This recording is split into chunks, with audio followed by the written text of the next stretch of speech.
Hey, what's up everyone? Mekkah here, and welcome back to another guide review. Today, we're going to be taking a look at my own guide. My own Fire Emblem Thracia 776 character guide that I wrote on Serenes Forest in 2009, or at least that's when I posted it. But I can't have written it that much earlier than this.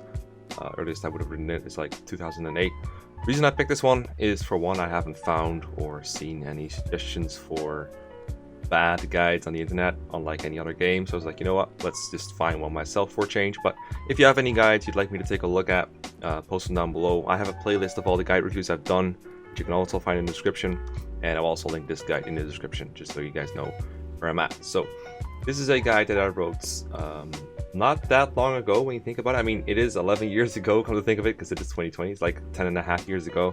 But this is hopefully way better than the guide that I wrote for GameFAQs, the Hicks hard mode guide that I made fun of myself.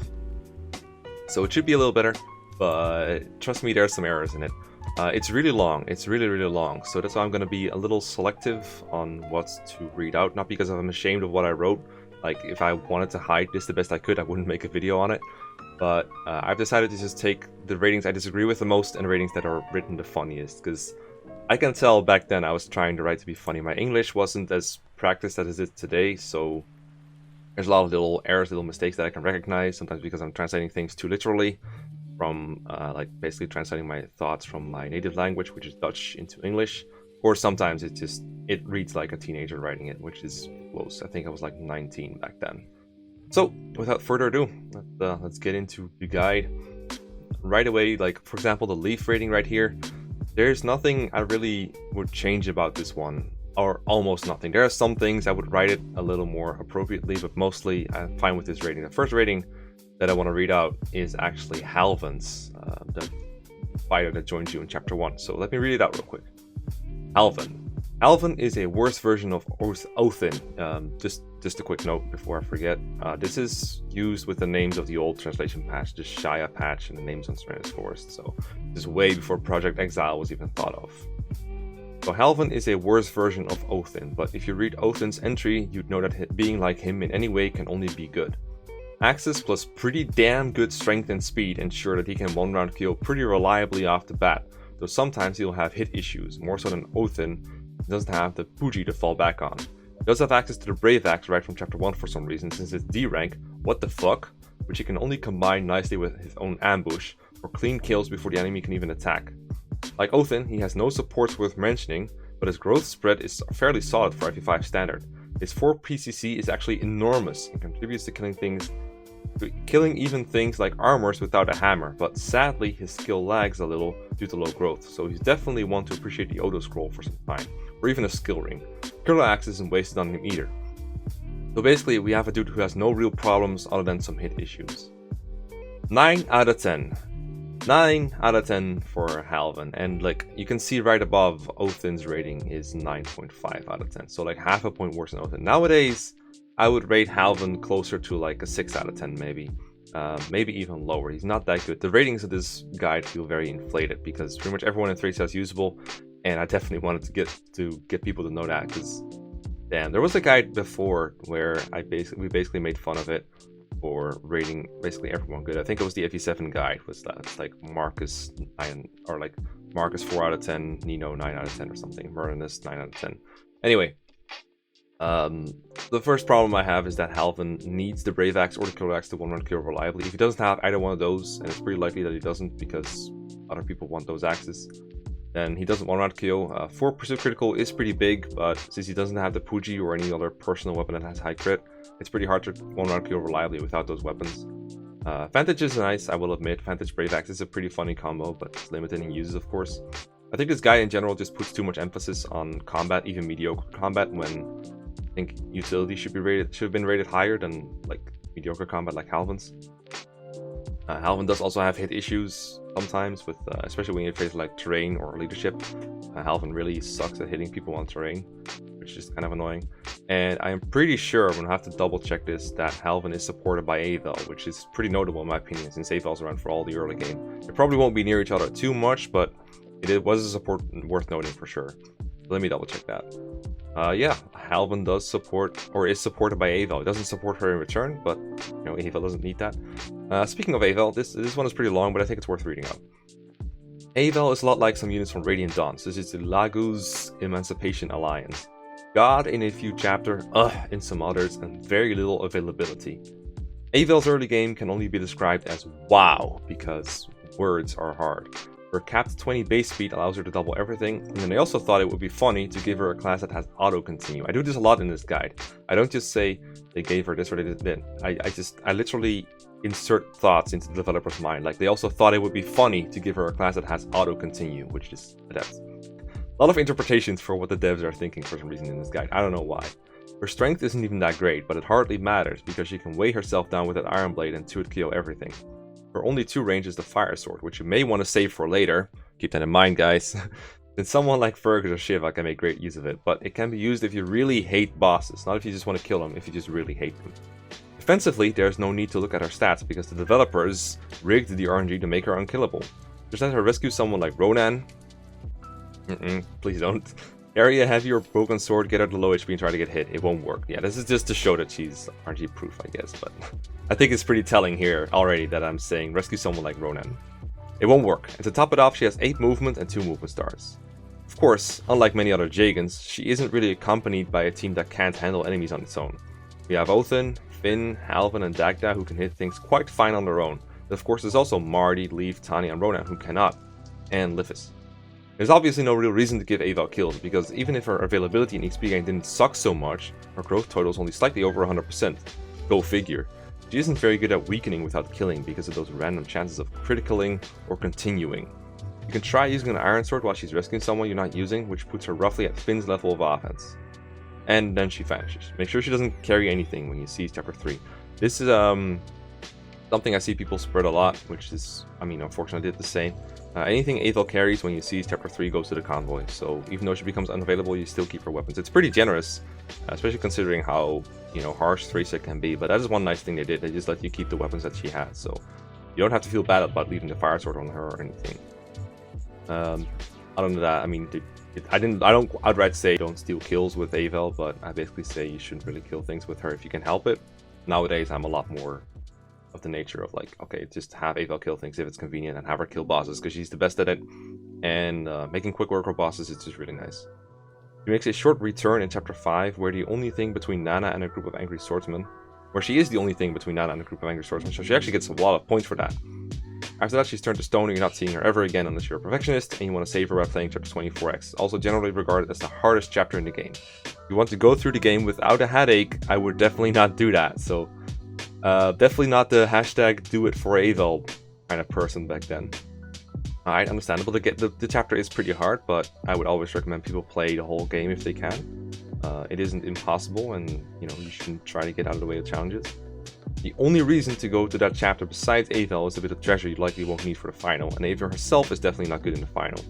Her speed and skill are fine, but everything else is garbage, especially her strength. She does bring an extra leadership star and some support bonuses, but are they really worth that unit spot? Even if you have leftover, you're basically forced to take out everything that can attack her on enemy phase, like those Fenrir Dark Mages, to make sure she doesn't die. Well, you probably have to do that anyway, because those guys are a threat to like half your army. They can want to kill your most fragile units for sure, but even some of the less fragile units. Like, I imagine if you brought someone like Brighton, he would probably want those Dark Mages dead anyway. They're huge threats, and generally if you take them out, the rest of the part of each of the final rooms is pretty easy. Eyvel, I think I'm really giving her a hard time for her performance in final, but she's not that bad. Her avoid is really good. There's some avoid tiles you can make use of depending on the way you go about it. She can use all kinds of swords, like the fire sword, to get by fine. She can use killing edges or whatever you want. I'm pretty sure she can crit something to death. She can give support bonuses to some characters, like the aforementioned 9 out of 10 Halvin. So I don't think she's as bad as I'm saying. I think there's a lot of units you would, you know, leave out in favor of Eyvel. So in short, we have chapter 1, chapter 2, chapter 3, and chapter 2x, and a bit of chapter 5, which is awesome. And then she comes back at the end of chapter 24x if you're crazy, and is only average in the final. For the main course of the game, she's not around, making it hard to give her one solid rating. Giving her one average over the whole game wouldn't really tell you a lot about her. If you want something like that, look at the tier list instead. I'm going to do something else here because I can. 10 out of 10 for the first 5 maps, and then 2 out of 10 for the last one.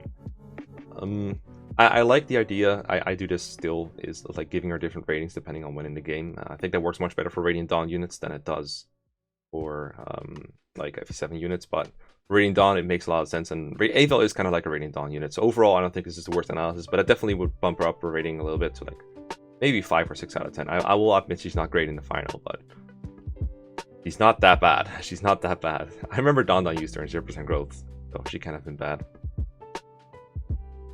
Next up is Tanya. Tanya has some WTF growths, especially in a game where PC growths aren't all that high, even on godly units. This is the writing style I'm talking about. 60 HP, 55 skill, 70 speed, and 60 luck are downright scary, but it's a shame they're all in rather unnecessary stats, like speed. And they completely forgot about their strength and defense, which they start with 3 and 2, with 35 and 50% growths respectively. Tanya is basically paying for FE4 bow users being too damn good. Yeah, I remember Jamka and Bridget, and like, above all, I mean, they have good combat. If they ever get to fight, sure. As if complete lack of enemy phase production, these the means of production. In open maps wasn't bad enough, they introduced a new feature that she can't use at all, capturing. There's a few things to compensate, such as choke pointy maps, where she can counter attacks if she wants. Like 11, 11x, and 14x. Alright. I wouldn't say 14x is particularly choke point heavy. Maybe I meant 14. I don't know. Yeah, I don't really get why 14x would be particularly choke point heavy. And she will likely have 60 uses of the extremely broken hero bow herself. That's the Brave Bow. Thanks for 95 hit, 14 might, and 20 crit IS, which is Intelligent Systems. But could you perhaps not have murdered Tanya's AS with it? I think that's the point of the weapon. I think that there's like a counterpoint to using it, like a negative point, like a weight, if you will. Besides growth rates and rather exclusive and hacksy weapons, Tanya has something else in common with Dorothy, Rebecca, and Naomi. She supports useful units. Good observation though, I like this. She actually has a mutual with Othin, allowing him to have even better player phase offense. Remember, PCC plus 10% support, Greenish Incarnate, essentially gives him 30% extra crit on second attacks. And Dagdar really likes having more hit, especially when he's trying to capture something. Alright, good, I like this. Aside from that, Tanya's bows are effective on flyers. Pegs are too rare and too much of a joke to worry about when they're actually around. However, Tanya and Eyvel together are part of a rather exclusive club that completely destroys all those Wyvern Knight mini-bosses that have way more speed than they should be having. Very exclusive club. I mean, Selfina, Dagdar sometimes. Depends on the speed, I guess. But yeah, I don't think there's much of a threat as I say they are. But I do agree that there is a couple Wyvern Knights bosses that are really annoying, and Tanya is usually too on the level to take care of them, but depends on your playstyle, I guess. Too bad they like to nearly want to KO her. I would blame myself for not like backing this up with proper numbers, but at the same time, ratio numbers are pretty random, and Tanya could be anywhere between like any level and any level with scrolls and everything, so don't blame myself too hard. So basically, Tanya is a niche character. She does have some parts where you'll just love to have her around, just when she just brave bows something you absolutely don't want to take a counter from, like a Dark Mage, but on most enemy phases you'd rather not have her around. She simply isn't very productive, and her main problems cannot be fixed through scrolls until very late. Yeah, I'm referring to her strength here, because strength is like the one stat that you don't really get a good scroll for until very late in the game. It's not like speed, where you get a steady scroll in 4x, so... Like, it's not entirely wrong, but obviously way too much of an emphasis on combat once again. I mean, Tanya can't do anything else, but the point is, like, the supports... Well, the supports were highlighted pretty well. I don't know. The rating, I think, overall is okay. I just think the list overall, the guide overall, puts so much emphasis on combat, but you get what I mean, right? Okay, the next one is Dagdar. I'm not reading this out because, well, just look at how freaking long it is. The point is, this is one of, I think, my best early works, if I'm gonna be like not modest for a second.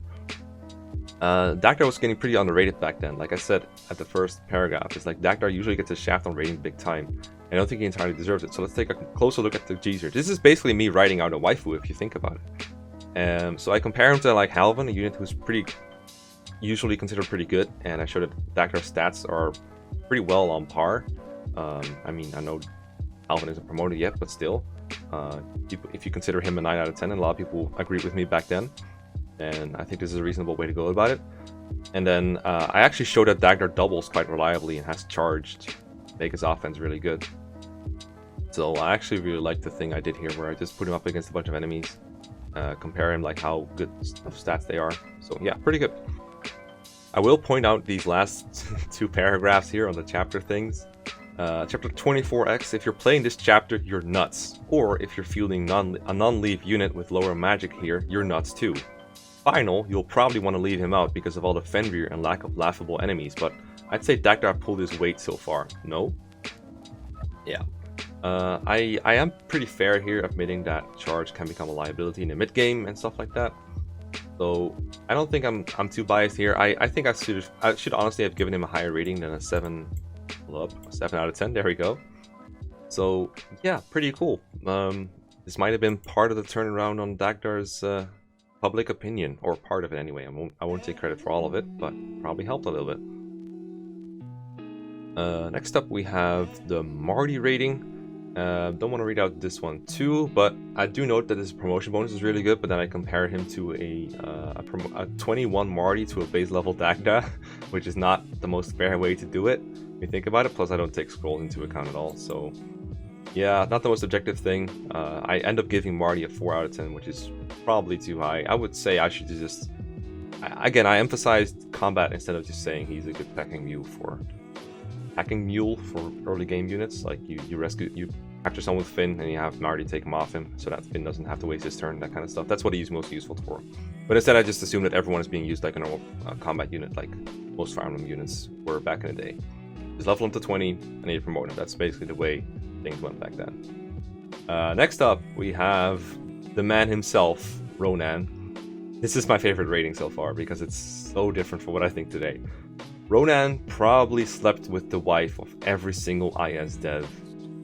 Here we have good speed, and fixable skill, and a 55% magic growth on a unit that cannot use magic swords, let alone tomes, and some movement stars, and continue, and Leaf supports him out of pity. That's it. That's literally all he has. No enemy phase, no durability, no strength, no insane build, no capturing, no amazing avoid, no leadership. I think there's something to say for Ronan's magic and strength growth being reversed accidentally, what with males usually having significantly higher strength than females, and magic being completely useless. Until they decided to hold a press conference to admit that, Ronan is stuck being the worst unit in the game. 1 out of 10. Slept with the wife of every single IS dev, everyone. I have nothing to add to this. Excellent, excellent rating. Memes aside, I do think Ronan is one of the worst units in the game still. I love the guy obviously for sentimental reasons, but he is not that great. But the fact that I called the Brave Bow broken in Tanya's entry and then didn't mention it at all in Ronan's entry is unfair, to say the very least. And I do think Ronan is fairly fixable. As long as he gains the speed to double, he can either generally, he can 2-hit KO things with Brave Bow sometimes because the might is just that good. And sometimes he can just one round with like an Iron Bow or something. Ronan is like a roller coaster where sometimes he'll just get like an Adam's proc or a crit or a movement star and he'll kill something you don't expect him to. Which can help a little bit, but it's unreliable obviously. But in this game, I think almost every unit can one round, and I don't think Ronan is an exception. So just giving him a hard time for bad combat overall, and giving him a 1 out of 10 for a unit joined in Chapter 2, I think is way unfair. Then again, I guess I did claim that the tier list doesn't take availability into account. Maybe it's not as bad as it could have been, but yeah, pretty bad. Pretty bad rating overall.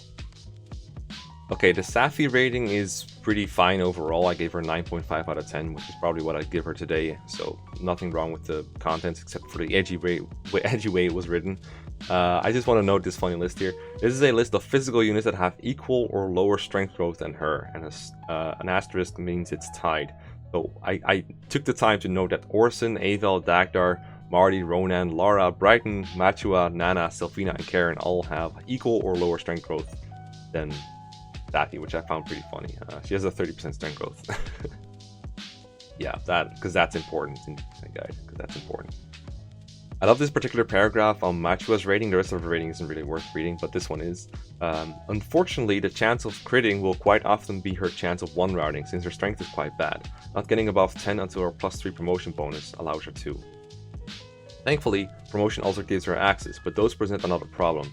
You can use an Iron Axe just fine, averages 9.8 at 20/1 and Iron Axe is 10 weight. Losing speed is a sin. But from there, she has to get her weapon level up in a game where that's quite slowly. Yeah, nice grammar. And once she can finally use the axes, she realizes that her build sucks too much. So it's not up to the player to realize this, it's Machua who has to realize, oh shit, I can't use these without, losing speed. Damn, should have thought of that, but, Machua can only say the lines that the programmers gave her to, and she doesn't say it, so it takes her a while to realize it, I guess. A weird writing style, man. That's all I got to say. Alright, Brighton. Brighton's bases are mediocre, his growths are mediocre, his only support partner is mediocre, his face is mediocre. Oh, he has Wrath. Stop the presses. Seriously, look at what they did. They gave Wrath to a unit whose forte is defense, but whose main problem is offense, and they make him join as early as Chapter 4. Ladies and gentlemen, I'm going to hype the hell out of this one. First, Brighton actually has one of the best concrete durabilities in the game. The only person who is going to beat him at it for a while is Dalshian. And after Halvan, Othin, and Finn rejoin, they have a good case against him, but until then, he is the king. 28 HP and 6 defense can absorb as much as 3 to 5 hits from the soldiers that run around in Chapter 4. Enemy stats vary so much, and 3 hits is about the maximum of what someone like Fergus can take. His 70% HP growth is decent in its own right, but it can actually be perfectionized to 100% with the Hazel Scroll if you're into that. He's tied with Fred, Karin, and Ralph for the highest defense growth in the game. I know it's weird, though admittedly it's only 35% versus the normal 20% on average or so.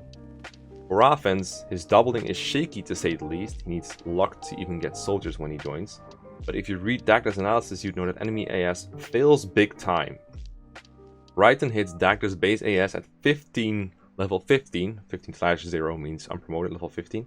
Not that 9 AS is some kind of magic number, but just to give you an idea, or significantly earlier, taking into account that the City Scroll can be used as early as Chapter 5. Or even if he didn't double, then his offense would still be very good thanks to Wrath being so broken.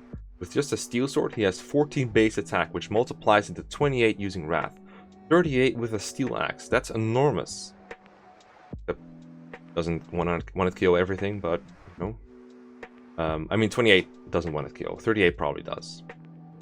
The leftover problem is hit issues. At similar levels, he has about the same hit as Othin and Halvan, though significantly less luck than the former. If you want a series of near-guaranteed enemy phase kills, throw the Hero Axe on him because Wrath will work on both hits, and in addition, the Hero Axe is more accurate than an Iron Axe. By the way, feel free to put the Brave Axe in Leaf or Livus' inventory before Season Chapter 3, because Dalshian puts it to great use indoors, and outdoors Hicks and Brighton do as well. Besides all this, just like the other Axemen, he joins hammers sometimes, though he can usually just KO armors with a critical. He has huge capturing potential, both indoors and outdoors, which is always a huge plus. Yeah, especially indoors, where you have that 14 base attack without Wrath, and he reduces hit further. That's great capturing potential right there. Being locked to the one-range swords and pretty low movement is annoying indoors, but outdoors, he is a monster. But let's not forget that, half the game's maps are indoors, okay? Brighton used to be abandoned and sandbagged by people who saw his stats and decided he wasn't meant to be. But nowadays, when we realize durability is important and Wrath is amazing, he's a contender for actually one of the most helpful units in the game. He can either be quite helpful with his normal averages, but he can make use of scrolls to amazing extents thanks to this large durability and availability. Yeah, thankfully I was very enlightened apparently by how good Brighton is. 8.5 out of 10.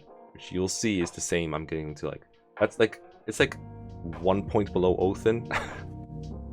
God, he's not that good. The problem with Brighton is like I said, a lot of maps are indoor maps. He has hit issues, which I didn't really shine a lot of light on. It's actually pretty important. And in general, just this offense isn't very reliable. And outdoors, you have a lot of other units who can kill stuff. Sure, outdoor maps, if he gets Wrath going, if he has enough bulk to survive, he's actually pretty fine. But another issue he has is that he's just one of those units that doesn't have good 1-2 range. And he's not the only unit to have this problem, but that makes you mediocre at best for the late game, where you fight mostly magic enemies. So if you want to fight on enemy phase in late game, you have to be good at 1-2 range, and he obviously isn't. He's terrible with magic swords, even if you get him to sword rank for it. And hand axes are obviously garbage, so yeah, Brighton's not nearly as good as I'm saying here. He looks good on theory. This is a very theoretical guide where I just look at stats, skills, supports, and everything. I just kind of mentally map out how good a unit is. But Brighton is much better on paper than he is in practice. I think this guide is really showing that. Or rather, this guide really shows to be a guide for on paper, not in practice. Karin. Karin is a bit like Lara. High AS, avoid, low everything else, but has a way out of suckitude through some kind of utility that doesn't require combat. I just thought this was a great line to start with. I also like this paragraph. But the moment she goes outside, she offers help carrying everyone across the city one by one. There's no real time for that, since Gauzes would like to have a word with you, plus Karin's movement gets cut in half when carrying a fatty such as Dashin. Wow, the fat shaming. Instead, you're better off using her for visiting the western houses, abusing her move again like a true ninja, Kanto, while everyone else takes on the enemies. Chapter 8, she has no real use for flying, except maybe poking at the group of bandits for some free XP. You can't use a javelin though, so how are you supposed to poke him? You just take counters every time? The next map she's likely fatigued, and then some indoor map she doesn't do much in, and then ballistas start popping up. Yeah, this is not fantastic, but at least I sort of make use of her flight, and like, I don't know. This is not a grading I'm very happy with, but not that far off. It's just written in a very edgy way. I like this little sentence on Dashin's rating. Dashin has a bit of trouble getting more exposal though. I didn't even look up if the word exposal was real, but I just did, and it turns out it isn't real. You're supposed to say exposure. It actually used to be real. It's outdated, so I used Old English. Also, this paragraph. When you go outside, problems start arising. Competition for axes pops up everywhere. First, Brighton mounts himself and asks why Dashin is keeping those pretty axes all for himself. Then Hicks joins the party and wonders the same thing. I love how I give life to units like this. My Asphalt rating is actually pretty good overall, except for the part where I gave him the same rating as Brighton, where obviously Asphalt is like 5 times as good, so I don't know what happened here. Obviously I just overrated Brighton. I just thought it was funny that he was given an 8.5, equal to Brighton. Nana paragraph is good too. Nana is another one of those units that I'm gonna have to rate almost purely on their support effects, because their offense and defense are trash. Clearly I've never tried Wrath Nana in this part. Her strength is even worse than Karin's, and her HP defense is about equal, but she only has mediocre speed at best and no build to speak of. Thank God she heals. She keeps Eyvel alive for what it's worth. Eyvel keeps herself alive, but that's okay. Even when Marita and her always miss my mom when I'm about to kill her RNG are slashing away. This is such a weird sentence, I can't even. She can just heal for the sake of gaining XP. She will remain your only healer until Safi joins up, and even when Safi is there, she remains useful for the few obvious but important reasons. Yeah, overall, I would rate Nana higher than the 7.5 I gave her, but this is not the worst rating overall. Just these 2 paragraphs are written in a very weird-ass way. Hicks. Hicks is often compared to Brighton on account of sharing the same class. You'll find that they are quite alike qua combat stats. Qua, a real English word. It is in Dutch, but I don't know if I'm supposed to be using it in English. Okay, and apparently it works. Okay, interesting. I just don't think people use it very much. It's just that Hicks isn't around when Brighton is so immensely useful, and he has no Wrath. Of course, having no Wrath while Othin does didn't stop Halvin from rocking. Hicks functions pretty well as a tank, with a very respectable 30 HP, 8 defense at base. That's nice durability and mobility, allows him to expose himself, give himself exposal, often enough not to care about his lagging offense. 5 speed is pretty bad, so if you want him to actually kill things in one round, he's going to need one or more of the following. Multiple levels with the Steady Scroll, Wrath Manual, Brave Axe, or Hammer Halberd effectiveness. Alright, that's fair, although I think he needs a little bit more than just a couple levels, so... yeah, 5 speed is pretty bad. Steady Scroll gives him 60% speed growth, allowing him to double quite reliably around 12 or level 13, or as long as he gets enough level ups with the thing equipped. Yeah, okay, fair enough.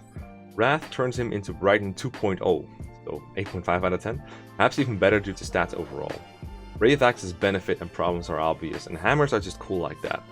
Hicks loses very little attack speed from the heaviest axes. He only needs 1 build level up to be able to wield the Master Axe without loss, for Christ's sake. The main problem with Hicks is that he's not so great indoors, due to not having access or his full movement and only 2 pursuit critical. What else does Hicks do? He promotes and gains +2 or +3 in some key areas, get the leaf support to fix his hit, maybe allow him to use hand axes more often, yeah, those are really good. Maybe use Auto Scroll to help that further, although 6 skill and 40% growth doesn't do that badly on its own, not at all. Definitely try him out sometime, after you're done testing all those other bulky axe uses I recommend, of course. Yeah, that's definitely a trend that I'm theoretically overhyping all the axe uses in this game. Because I took a deep look at Dagdar, I kind of gave Marty too high of a rating, which is insane when you think about it. Brighton got way overrated, and now Hicks got a 7.5 out of 10 as well. Yeah, I mean, he's fun to try, I guess, but goddamn. This is some major theory BS right here. Alright, Shiva. Shiva tells Livas not to touch the cleric, but he likes to activate move again and capture Safi when given the chance. What a hypocrite. Okay, this guy is scary. pretty much one of the, if not the best base growth spread in the game. Enough speed at base to double pretty much every enemy, with 35% growth and a +3 promo bonus to overkill it. Are we done yet? Nope. He has 4 PCC, which makes for 36% crit on his second hit at base level, which jumps to insane levels with just Safi near him or Rapier equipped. 86%, or just 99% with the killing edge, just 100. And every skill level up of 50% gives him 4 more crit. With that much crit, who cares about 6 strength and being locked to swords, especially when your strength growth is decent 45% to begin with. So I guess durability would be his weak point. 24 HP and 4 defense isn't exactly the best, but there's also much worse out there. His HP growth is 70% though, same as Brighton, which means it can be perfectionized with the Hazel Scroll. What makes Shiva so great is Sun Sword, which restores HP equal to the damage he's dealing, with skill % chance. In case you forgot, he deals tons of damage, and he has tons of skill to go around. Between that and naturally high avoid, Shiva has no real durability trouble at all. That just leaves the 1 to range trouble, which he seems to share with half the cast. But there's something else to say about that. If you give him Fred's Thunder Sword, you raise both his crit and Sun Sword activation significantly while also giving him viable range. If there is any favoritism you want to give to him, that is basically what he wants. There's no one out there doubting it. Shiva is one of the best units in the game. He's a primary choice for indoor maps, and he doesn't mind going outdoors either. And while I don't give weight to this at all, I have to note that Shiva is an awesome candidate for arena view, since he heals himself with soul and crits pretty much every second attack, thanks to Safi being near. 9 out of 10. Nowadays, I give Shiva a 7 at most. When it comes to recommendations, he is fairly good at combat. All the things I said weren't necessarily wrong. I just think combat is as important nowadays. The bases on Shiva are, I think, they're fairly bad when it comes to defense, HP, and strength. But he does grow into a pretty good unit overall. He can one-round kill with like good weapons. The thing is, like, a lot of sword users can, but Shiva does have a good weapon level in swords, so he's able to use him at base, which is pretty nice. But I don't think a Shiva is as good as I'm saying. He's definitely not a 9 out of 10. He's not better than Eyvel. Probably better than Brighton though. Carrion. I've outlined this before, but Carrion is essentially a mini Fergus, except he also has lances. We've had mini Othin, Halvin, mini Dagdar, Marty, and mini Brighton, Hicks. Let's see how Carrion holds up. His bases look pretty bad on first sight, pretty much the ones you'd expect to see on GB units in Chapter 1. But regardless, he doubles off the bat because enemies just suck this much. Well, he doubles in his joining chapter, but those enemies suck a lot, but some later enemies don't suck enough for him to double. Which leaves just his lackluster attacking power to take care of. He does have 4 PCC, but his skill base is pretty bad, 5, so 20% crit on the second hit, so he'll need his leaf support to get reliable crit, 60%. Defensively, he's doing okay, pretty much equal to Shiva, but without Sun Sword or huge avoid. However, the guy grows so damn fast. He joins at level 1, so every other kill is going to give him a level. So that's pretty easy to set up for him. His 65% skill growth will make his crit more and more dependable, and a 40% growth will make his crit hurt more and more. Never mind that his mount allows him to trade around scrolls pretty easily, and that he's only 10 sword swings from these swords, 20 lance launches to see lances, wow, lance launching. His build isn't anything special in the beginning, but his relatively high build growth of 25%, quick availability of the near scroll will make sure that he can at least wield Iron Lance and Steel Sword without AS loss pretty soon. Make sure your Carrion isn't fatigued after Chapter 8X, because in Chapter 9, you can talk to Selfina and give you the only elite sword, Paragon Sword, until the Great Bridge chapter. While Carrion isn't entitled to use the thing, he makes great use of it, regardless due to the innate +5 defense. And of course, he'll grow twice as fast. Elite Sword has many other people wanting it though, such as Karin, Ilios, and maybe Nana, but after just a few kills with it, Carrion has no real need for it anymore. At level 9, Carrion already has 10 skill, which is cool because then his pursuit critical crit has reached 40%, 90% with leaf support. His HP has surpassed the 30s, his build has hit at 8, etc, etc. So we have a pretty standard combat unit, needs some favoritism for like 2-3 maps, and his offense is near perfect. His defense quite sufficient, no tank, but definitely not frail. He can work fine indoors, though his sword level is quite low. So, doesn't really work fine indoors, I guess he can crit. Outdoors, he's useful for having 1 to range with javelins, yeah, those are really good in this game. And just stability in general, yeah. Very stable unit, isn't under level at all. Doesn't take like a ton of work to get going at all. 8 out of 10, it has a little something for everyone basically. Alright, Selfina, this one has a pretty big error in it, so let's start reading a little bit. I gave Dagdar what he earned, looked further into Marty, named all I could find about Tanya, and for a second, I might have considered giving Ronan higher than a 1.0. Does that mean Selfina can be cut a little slack? Selfina's main problem is enemy phase, both offensively and defensively. With 22 HP and 6 defense, it only takes 17 attack to 2 rounds KO her, and most of half-decent enemies can reach that. Contrary to what you might believe, charge does not hurt her durability too much. It's true that it's a bad thing to extend enemy phase most battles. Most battles Selfina faces. If that's a proper sentence, it's pretty hard to read, due to the fact that she won't do a thing back most of the time, but what you might forget is that charge only activates if Selfina has higher HP and attack speed, but that's a given, than her opponents, which after taking a hit, she does not. Yeah, so apparently here I think that charge activates the moment that it's like determined whether it activates at the moment where it does activate, but it's actually determined whether it's going to activate at the start of the battle. So if Selfina starts the battle with more HP than the opponent, then she will charge, even if after the first round of combat she has lower HP. And this is what causes her to get one-rounded by things that are slower and more fragile than her, like a ballista with less HP that can one-round her. But apparently this guide only works on paper, it doesn't actually check. Very stupid, I don't know who wrote this. But either way, yeah. Charge is still a good thing overall. It does help more than it hurts. I go into that a little further, but that's a pretty big misconception. And I like this little part right here. That's like, her decent offense suddenly becomes awesome when she runs the Glade, who hands her the Brave Bow. Not only is Selfina likely your only unit in play who uses bows, but she may be the only one with a high enough weapon level to use it until Xavier joins. Not actually wrong. Even Ronan, who you have from the start, or Tanya, are going to have a hard time reaching B-level bows until, at the very least, they are like pretty high level and promoted, because weapon ranks go up pretty slowly. Other than that, I like the bottom part, which is like, what she does have is amazing support. She gets a bonus from Leaf that's near useless. Okay, but she gives out her love to Karin, Alba, Robert, and Glade. Yeah, those are much more useful than a support with the guy who's always there. I'd much rather give supports to Karin, Alba, and Robert. I mean, sure, it is a bunch of supports. Also, I like this part that's like, so Selfina gives Glade a double support, and the last line is basically, too bad Glade was too stupid to learn how to give a double bonus to her. Just stupid. You gotta learn, man. You gotta learn. And next up we have Karin, Alba, and Robert. And I mean, they're Karin, Alba, and Robert. They should have lower ratings than 4.0 in my opinion. Like, how are they better than Ronan for one? But I don't know. I know I'm biased here. I know I'm biased at this point. But yeah, they're not this bad. Come on. I mean, they're not this good. They're not 4.0. They're pretty much the worst units in the game, besides like Shannon. Also, I gave Fred a 4.0, which is the same as them, even though he joins much stronger at base level. What the hell was up with Fred here? Fred is kind of like Alba, kind leveled up for a bit, then promoted Paladin instead of Duke Knight. The good parts are basically that he has a sword, which he can make use of both mounted and dismounted, the fact that Olwen supports him, and no need for knight proof. That's not a proper sentence.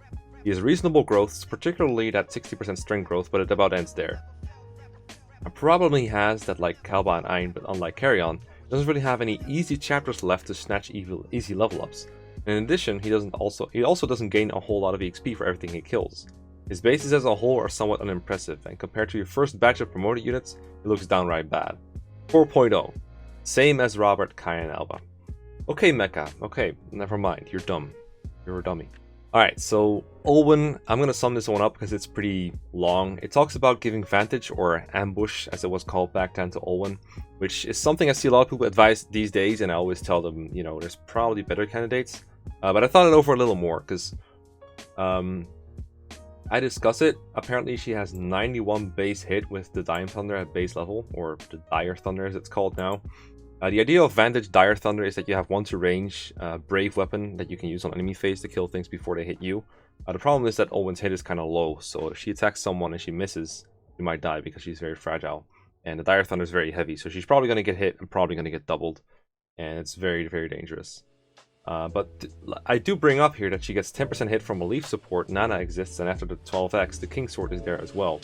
So unless you're attacking like someone on terrain, which is something I didn't really take into account. But other than that, it's actually looking a little better than what I usually think. I might have to try this out at one point when I'm playing like Thracia. If I ever do like Thracia Iron Man again, I might try Vantage Olwen again, because it seems like a lot of fun. But I'm not entirely sure like how viable it is.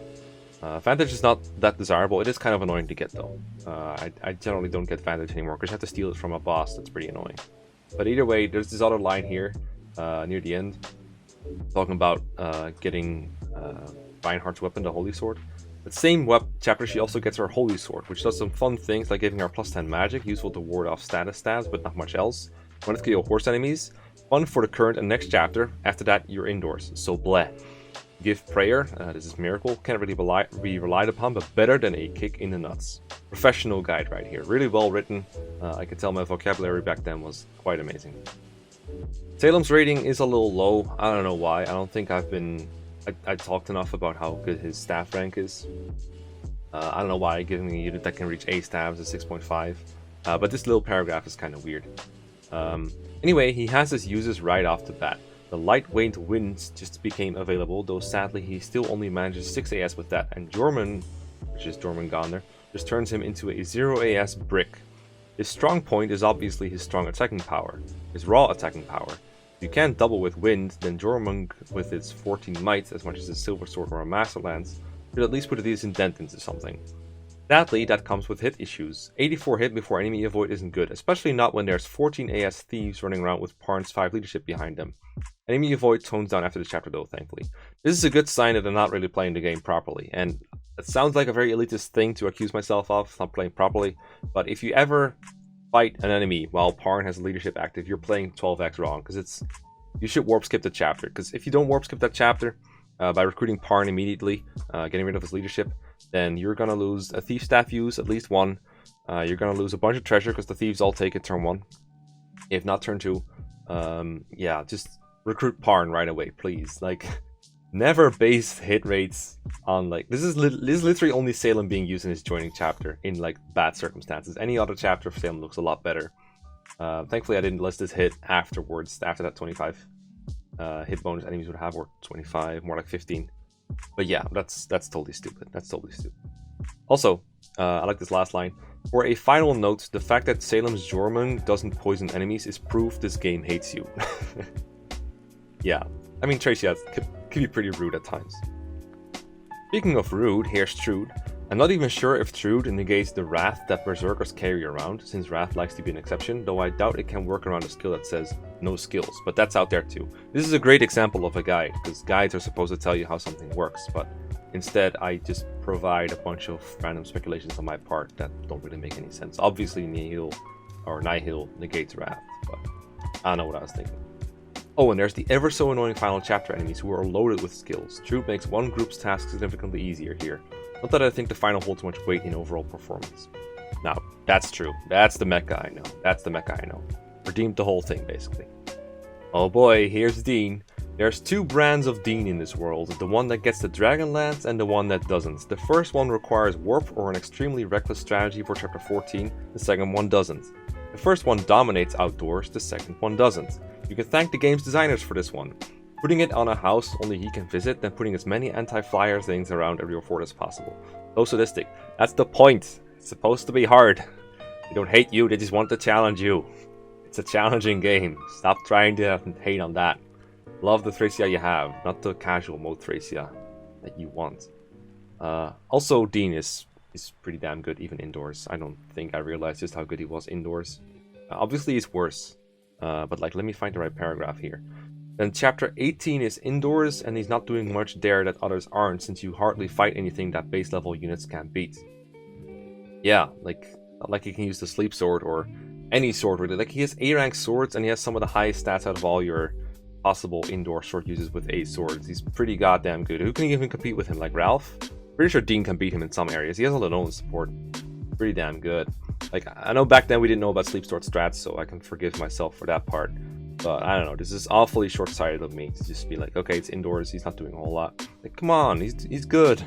He's a good guy. I'm pretty sure I'm very damn sure this is before I did the 0% growth round with Dun Dun. And by doing it with him, I mean he played and I commentated with him.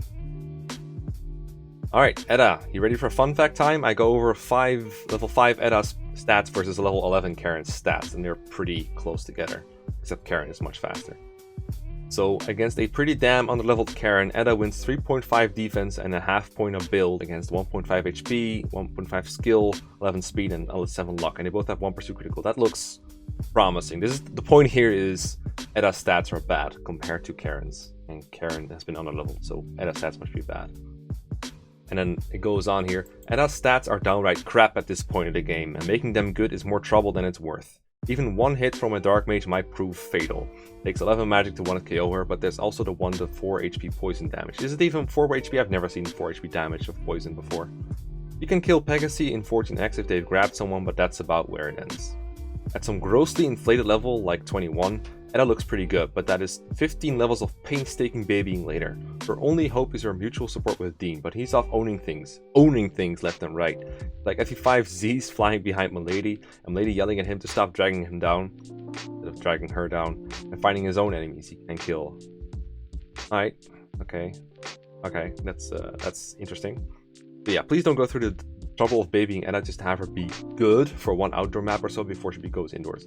LOL, these swords. 2 out of 10, and I'm being generous. It's a flyer, come on. You can never fight anything with Edda and she'd still be better than a 2 out of 1. Come on, like, this is half the points that Karin and Eyvel and friends got. Fuck me. Oh, why? That's why. I just like this line in Homeros's review. Attention, Edda, Miranda, if you're gonna be an underleveled scrub, this is how you can get away with it. 8 out of 10. Just classy, classy. This is what Ilios was called back then, Ilios. This guy is totally nuts. A pre-promote with good bases, good growths, high magic, good weapon levels that stay intact indoors, but a horse outdoors, and 2 innate skills with 1 Sunsword being one of the best in the game. This man is good. Yeah, I mean, I still like Ilios, but to me right now he's more like another sword bot, kind of. I don't think he's that great anymore, but back then I was like really fixated on his stats, particularly his high HP, because apparently he was really good against durability. I gave him a 9 out of 10. I know I didn't take availability into account, but a 9 out of 10 is pretty damn high. Pretty goddamn high. Let me read the last paragraph for you guys. In the much heated Ilios versus Olwen debate, I still think Olwen is the better one of the two, but only because of her better availability. But in this rating topic, where it's more of an advice-oriented deal than a tier-related one, I think Ilios' superior durability trumps anything Olwen has when both are around. Of course, when you use only one of them, which is a shame since they're both insanely good. Obviously, only leave or sacrifice Olwen if you're going to Ilios route. Fair enough. I mean, sort of fair enough. I guess. Maybe. Depends on how good the Vantage Dire Thunder deal is, I think. About Machua. She's like Karin, except she's missing 90% of this game's flyer utility. She has no support, so you don't really have to train her. The only stat she's notably worse in than a 21 Karin is luck, 6 versus 20. For some reason, she has a WTF strength growth of 55%, but she has to climb out of that base 8 hole first. I just love the base 8 hole expression. It's like she's in a hole of her 8 base strength, and I just kind of combine it all like that. And then, of course, the what the fuck 55 strength growth. It's so professional. It's so good. It wasn't meant to be professional. I'm not gonna lie. It wasn't meant to be professional, but it just looks so silly to me right now. I just want to talk about this line in Sarah's review. And she has skills ending with a Z, because that makes you sound super cool. And then, of course, the Kia staff. We know we're not a fan of 24x, so let me just reiterate that, because it's been like 20 minutes since I said it. Finally, Kia staff. While I don't advocate wasting a million highly useful staffs on freeing Eyvel just so she can steal Marita back from Galzus, I consider it a backup option if Birdo ever manages to stone a unit you didn't want stoned. Like, you know, the boy who has to seize the throne he's sitting on. I don't remember ever getting leaf stoned, so I don't know where this sudden remark came from, but it sounds like I got leaf stoned, but I can't remember that ever being the case, so sounds like a thing that happened in theory, but didn't happen in practice. The Imelda review is kind of okay, but I really wish it mentioned the option of using a fire sword to increase her magic, because she actually has like the highest magic in the game out of all the staff users if you give her that fire sword. Especially if you also let her get some level ups with the scroll. But instead I talk about her growths, but of course there is, like I said, little time to develop them. Overall, this is an okay review. I just gave her way too low for rating, considering her limited availability is like her only drawback. Other than that, she's a really good unit. I know what I was thinking. The Conomore one is kind of weird. it's really short, so I might as well just read it out. Same as Imelda, but trades her healing utility for some better combat stats plus lances. A losing trade because he really isn't that good at combat. And he can't use lances indoors, which is a waste of a nice A rank level. Nice. Having the ability to use that Master Lance outdoors is cool though, especially since the best auto lance users, Finn and Dean, have their own personal lances to spam anyway. Anyway, his durability is pretty decent, 39 HP and 12 defense, about what Carrion and Brighton get when they promoted around 20-0. He can do some capturing jobs, just like Amelda. He has 2 pursuit critical, 1 movement star, and 1 leadership star. Not bad at fighting per se, but being not bad at fighting isn't worth a whole lot. 5.5 out of 10. Sounds like a hell of a rating to me, if you're not bad at fighting. But hey, apparently, I don't know. More isn't that good. And I'm kind of surprised he even got like above average, but I guess availability again doesn't count. My size rating is actually really high. It's a 9 out of 10, which is really high. But I think it's fair because size is actually a really good character. He has pretty damn high magic. I think it was like 18 or 19 at base. Leadership stars are pretty damn good, even when he only has 3. So I'm liking this rating overall. I would read these out more, but I'm really afraid that this video is going to be very, very long. So that's why I'm being very conservative on reading these out at this point. But I'm glad that I analyzed size on its own merits instead of just comparing it to SETI and being like, okay, SETI is better. I think that's cool. I like that. Let me just read out 2 more ratings just to finish it off for you guys. So we got SETI. Who else secretly hoped SETI would join you with his infinite use whole SETI when he was owning the shit out of those weak sauces in Chapter 4X? I know I did. Damn weak sauces. Well, SETI alone would make a failure such as Miranda look good. Plus 14 speed, that's after subtracting its 6 weight, and plus 20 skill is just too much. Together they form a SETI with 30 AS, 36 skill, 70 avoid, 30% continue, and 100% crit on the second attack. You know, just in case 37 attack hitting twice on resistance didn't blow anything to pieces already. And auto A stabs for a more ultra win, 8 movements, a leadership star, and a 10% chance of moving again, and you pretty much have the perfect unit. I might as well just say 1-2 range, never dies, always kills, both indoors and outdoors, plus utility. His growths are just proof of more IS insanity. 75% HP, magic, skill, 65% luck, and 80% speed on a unit so close to the end and so close to capping his stats. It's really just the designers giving you the finger. Oh, and he supports Eyvel, Machua, and Karin. None of them support him back because they still hate him for leaving. 10 out of 10. Alright, I mean, off of all this, I think the only thing that doesn't make me cringe is the rating. And then we have Galzus. Curse your fate for bringing you before me. 20% starlights, moonlights, 60% innate crit through pursuit critical, 90% with master sword, 100% with Merida in range, 20 AS and strength, ability to use any sword axes including the set of the 2 masters he comes with, 25% chance to move again. Why don't all enemies just try to escape the map the moment Galzus is recruited? For melee combat, contrary to what you might think, Galzus has no trouble at all taking out Raedric on his own, for whatever reason you need him to. Better manipulate or teleport Merida to the middle group, and pray he doesn't activate his movement stars at the wrong moment as an enemy, or you can kiss whoever you were using. Goodbye. 9.5 out of 10. I remember this is the most fun part of writing these reviews, is getting to hype up a character with no real drawbacks. Fuck the balance of the ratings, hyping up people is a lot of fun, and I can fully understand why Mekkah decided like 11 years ago to write the ratings like this. Anyway, bit of a different guide today. I had fun bashing my own little guide a little bit. This isn't the most terrible guide I've ever read. I'm not just saying that because I wrote it. I do agree with, I would say, about half of what I wrote here, but there were some seriously wrong things in here. And it's just more proof that before you write a guide, you should really make sure that you know everything there's to know about a game. Make sure you can research it. Make sure you have like save states of a game. Check before you're gonna claim something. If you're not sure about something, just ask someone who does know. But I think back then I didn't really know as many people. But nowadays I would definitely make sure to ask someone. Like, for example, if there's like a 3 houses mechanic that I don't know, I tend to just ask like Rangor or something about it, just to make sure that I'm not just talking out of my butt, like I clearly am a lot of the time in this guide. Again, I apologize for not reading the whole thing, but you can imagine that it would be really long. And I just wanted to like kind of cherry pick the fun parts. But if you want to read it, the link is going to be in the description. Give me more guides to analyze, because these are a lot of fun to do, but I can't find the gems anymore that I used to. I'm kind of running out of gems, a lot of official guides. So if you have a guide somewhere that you think would be funny for me to look at, post them down below. And while you're there, don't forget to, leave a like, subscribe if you haven't already, and I'll see you around. Peace.